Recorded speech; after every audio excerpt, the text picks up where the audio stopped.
શું આદિવાસી વિસ્તારમાં તંત્ર દ્વારા ત્યાંના ખેડૂતોને હેરાન કરવાનું કોઈ કાવતરું રચવામાં આવી રહ્યું છે?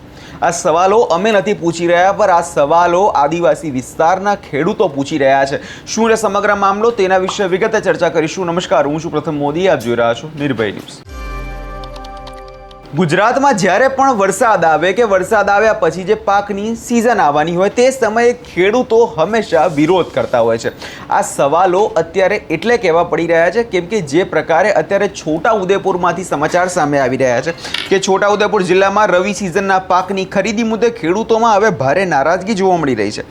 મકાઈ, જુવાર અને બાજરીનો પાક તૈયાર હોવા છતાં સરકાર તરફથી ખાલી ટેકાના ભાવે ખરીદી શરૂ કરવામાં આવી નથી અને પુરવઠા વિભાગમાં બારદાનની અછત અને ગાંધીનગર સુધી મંજૂરી ન મળવાનું કારણ જે છે હવે ખેડૂતોને આપવામાં આવી રહ્યું છે. એટલે કે ખેડૂતો અહીંયા ત્રાહિમામ પુકારી ઉઠ્યા છે કે શા માટે તેમને માત્ર દરેક વખતે ખોટા વાયદાઓ કરવામાં આવતા હોય છે. રવિ સિઝનની પાક આવી ગયો છે, પાકની વણણી થઈ ગઈ છે, પરંતુ હવે જ્યારે ખેડૂતોને પાક વેચવો છે તો એના માટે હવે સરકાર દ્વારા અને તંત્ર દ્વારા કોઈ પણ પ્રકારે વ્યવસ્થા જ કરવામાં આવી નથી. શા માટે આવી વ્યવસ્થા કરવામાં આવી રહી છે? શા માટે ખેડૂતોને હંમેશા હેરાન કરવામાં આવી રહ્યા છે? જેવા સવાલો હવે ખેડૂતો પૂછી રહ્યા છે. સૌ પહેલાં તો એ તમામ ખેડૂતોને સાંભળી લઈએ અને તે બાદ તે અધિકારીનું આ મામલામાં શું કહેવું છે તે સાંભળી લઈએ. અત્યારે ખેડૂતોને એક ચિંતામાં મુકાયેલા છે કે દર વર્ષની જેમ સરકારશ્રીએ ટેકાનો ભાવ ખરીદે છે, પણ આ વખતે લેટ છે ને બહાર વેચવા જે વેપારીઓ એમનો મન ફાવે તેમ ભાવ આપે છે ને અમે પુરવઠામાં જઈને બી તપાસ કર્યું તો બારદાન નહીં આવ્યા ને આગળથી મંજૂરી નહીં મળી એવો જવાબ આપે છે.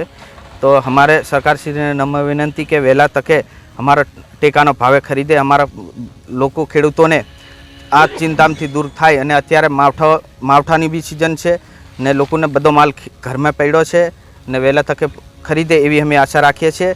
ને મેન વસ્તુ એ કે અમને બાજરી છે ને મકાઈ છે, મોટા ભાગે બહુ આલેખ અમારે મકાઈનું ને એવું વાવેતર વધારે છે, તો વહેલા તકે ખરીદે ને આ માવઠોની બી કોઈ નક્કી નહીં.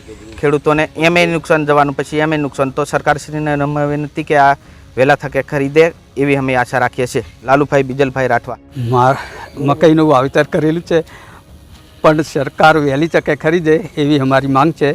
જ્યારે છૂટક ઉદયપુરમાં વેચવા જઈએ ત્યારે 300 થી 350 રૂપિયા આપે છે, જ્યારે સરકાર ખરીદે ત્યારે 400 થી 450 રૂપિયાનો ભાવ જાહેર કરેલો છે. તો વહેલી તકે સરકાર ખરીદે એવી અમારી માંગ છે. વેપારીઓ મન ફાવે તેવો ભાવ આલે ખેડૂતોને નુકસાન જાય, ત્યારે સરકાર વહેલી તકે ખરીદે એવી અમારી માંગ છે. મારું નામ ધનાભાઈ રવલાભાઈ રાઠવા. આપણા છોટાઉદેપુર જિલ્લામાં ટોટલ મકાઈના 3674 રજીસ્ટ્રેશન થયા છે.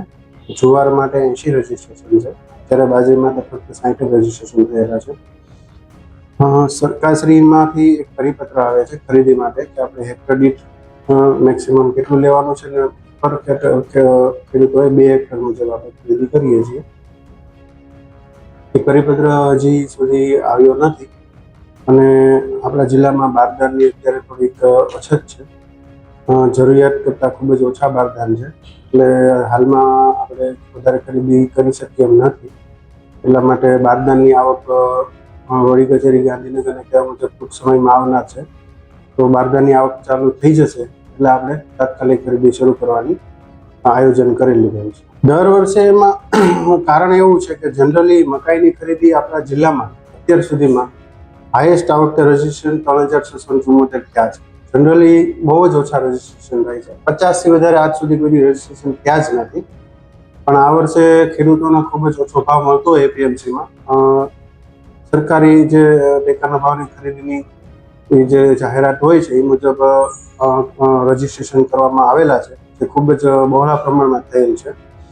એટલે આપણે થોડુંક લેટ તો થશે પણ તમામ ખેડૂતોને આવરી લેવામાં આવશે એવો પૂરેપૂરો પ્રયત્ન કરવામાં આવશે.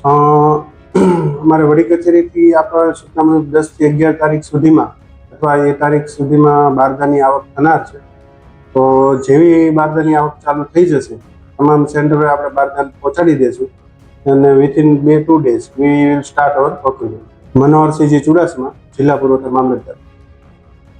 એટલે કે છોટાઉદેપુર જિલ્લાના ખેડૂતો માટે હાલ મુશ્કેલી ભર્યો સમય જે છે અત્યારે છે, કેમ કે રવિ સિઝનમાં તૈયાર થયેલો પાક જે છે તે ખેડૂતોના ખેતરમાંથી પોતાના ઘરે લવાઈ આવ્યો છે, પરંતુ સરકાર દ્વારા ટેકાના ભાવે ખરીદી શરૂ ન થતાં ખેડૂતોમાં ભારે ચિંતામાં મુકાઈ ગયા છે. ખેડૂતો સરકારની ખરીદી શરૂ થાય તેની રાહ જોઈ રહ્યા છે, પરંતુ હજુ સુધી તેના માટે કોઈ પણ પ્રકારની સ્પષ્ટતા કરવામાં આવી નથી.